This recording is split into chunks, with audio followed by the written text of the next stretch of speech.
Getting peer feedback going is hard to do in a classroom. Not every student gets good feedback and the process can feel stilted.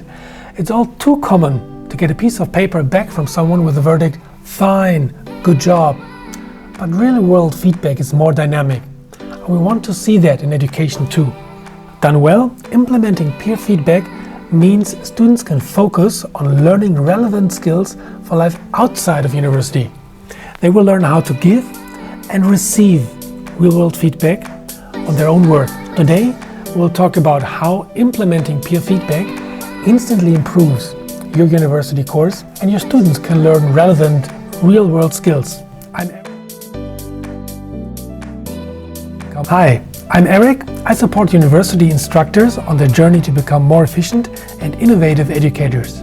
Let's have a look at how students can learn more when being more deeply involved in the feedback process. By doing peer feedback, they can own their learning and you can unburden yourself from marking. We humans are usually not very good at judging our own work, but we are doing very okay at assessing the work of others. And students need to learn to be better at this too. And peer feedback can trigger this kind of learning. However, your students and most other students too need to be taught how to give high quality peer feedback. So how do we do it? First, choose which part of your course can work for peer feedback. It works great if students all work on the same assignment, like a paper submission or a presentation.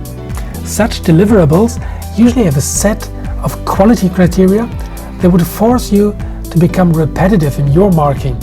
Ask yourself, would I give the same kind of feedback to several students?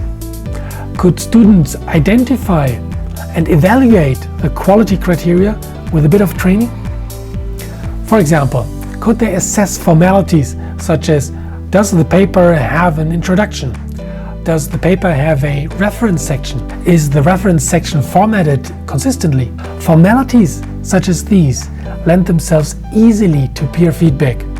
You can develop yes/no questions about these criteria, and students can quickly and accurately assess these things. Improvements can be quickly implemented by those receiving the reviews.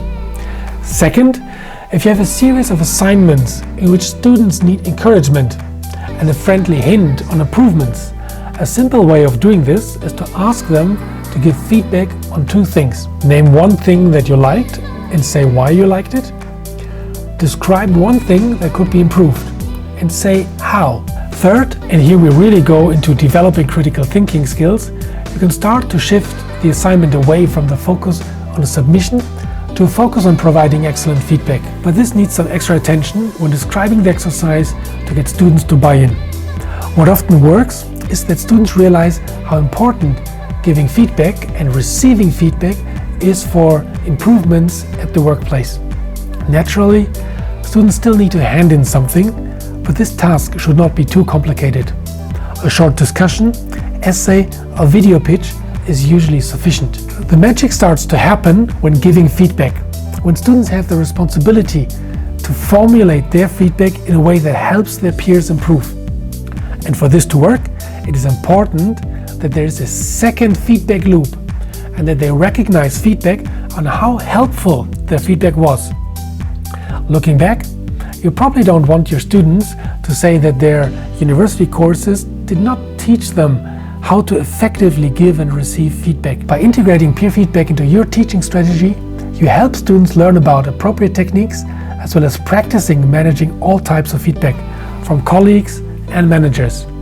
This has a direct impact from the first day they start work after graduation. If you like this video, you'll love this custom playlist I've made for you that points to videos about developing critical thinking skills and giving and receiving feedback. Thanks for watching and see you next time.